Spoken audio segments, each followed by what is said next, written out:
Hey guys, welcome to another video review.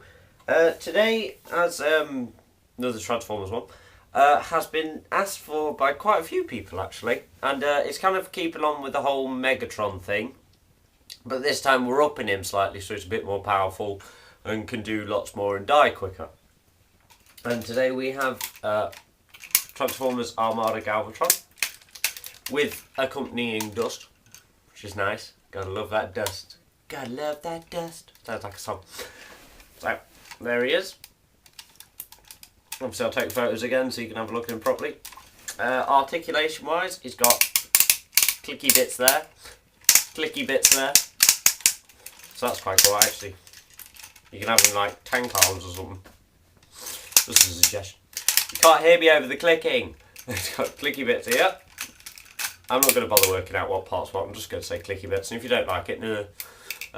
Swivel wrist, well, they go there. On his wrist, they should, yeah, his wrist rotate as well. Sets on this side, but I should show you why later.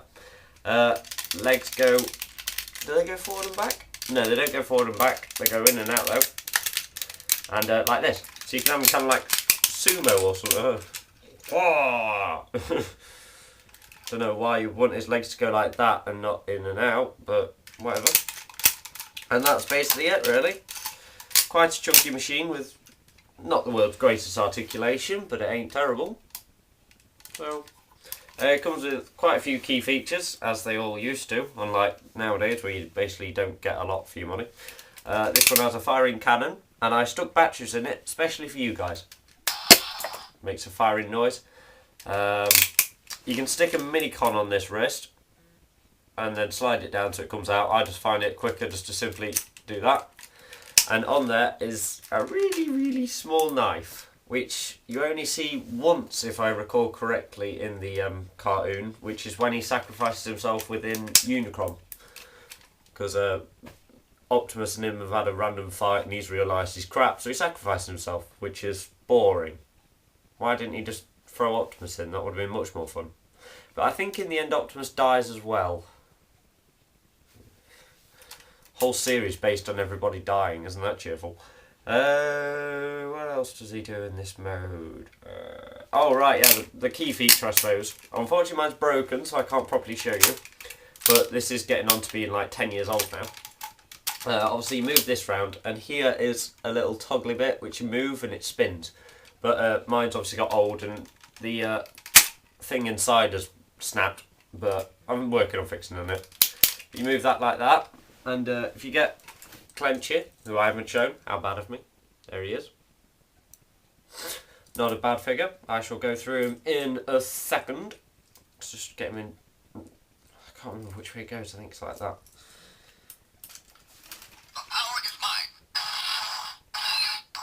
Well, he's giving away my surprise now. Anyway, you move that. Power is yours, I get the point. So it goes like that. And as you heard, as you spin it, it makes firing noises. And this light here lights up, which has a Decepticon symbol on it, but since it's on clear plastic, it's not overly obvious. So I think it's a bit more obvious when it lights up though. Maybe, I don't know. But yeah, that's basically it for robot mode. Yeah, I think that is basically it. There's a lot more to do on the tank mode, which is what I used to enjoy playing with as a kid, because the tank mode was awesome, it did loads. So I should transform it, and let you guys know.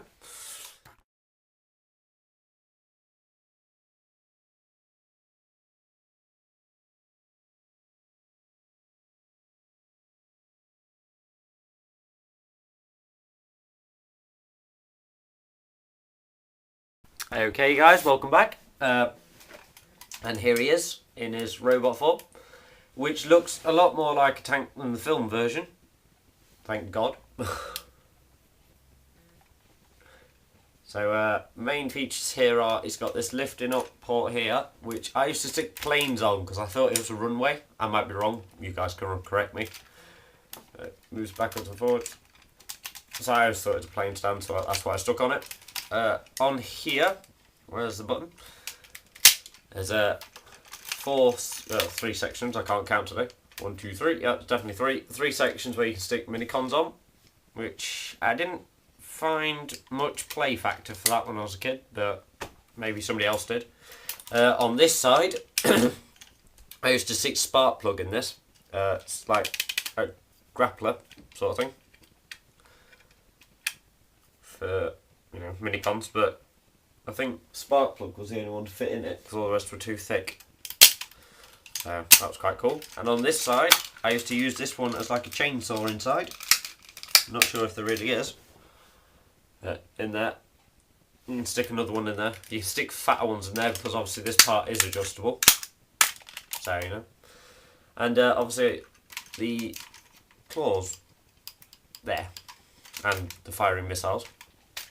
There's some more sounds on this one, or one more sound. You attach Clench on like so.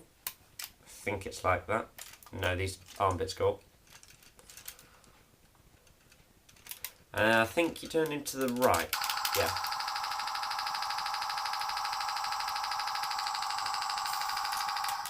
So you make some machine gun noise, which I always thought was cool. Until the batteries start going out, then it sounds like a cat wailing. It's like, which is quite funny. I forgot to mention how very terrible of me. You move. Don't you just love sound effects? Here you've got some missiles. I'm going to stop touching everything now. It's got some missiles here, which you press the two buttons here and here. Bit pitiful, the springs in them always was a bit tough. The only thing I found about those is they pointed upwards, and nothing I used to play with was particularly up in the air because I didn't have any flying ones back then, whereas now I've got quite a few. So lucky me. So that's the main tank. It's basically everything, I should say, feature-wise. It's got the great colours, blast marks on it, and obviously it's from Transformers Armada. So I shall leave that there. Go a bit more into Clench now because I didn't really show him. I took some photos of him, but only one. Articulation in him is just swivel arms, swivel legs, a slight hinge in his knee, but it doesn't really work because he's hindered by these blasters here. But at least he actually looks like a robot, because some of them transform and they don't really look like robots. And vehicle mode's quite easy to change him into. Just fold out these bits here that were behind his legs, and hey presto, he's a vehicle. But I don't know what vehicle he is, so, you know, you guys can tell me that one again. So that's the two, really. That's basically everything with them. A lot better than the film Megatrons and that, and I hope that the 2011 Transformers 3 will be 3 times better transformation-wise with Megatron. I hope he actually turns into something, you know, hilarious. Just want something good. Or at least anything better. Well, I suppose anything's better than when he was a gun, wasn't he? I can't stand watching the G1 series and seeing him turn into a gun. It's like, why? As if you would come to Earth and kind of go, well, I could be a vehicle of anything I wanted, but no, I'm going to be a handheld gun. No. So yeah, I hope you enjoyed that review, guys. He's not at all close to the G1 Galvatron. There is absolutely hardly any resemblance there that I can see except for the 2 big shoulders. The head is completely different mould. That's basically about everything. So I hope you enjoyed that review, guys, and I shall see you all later.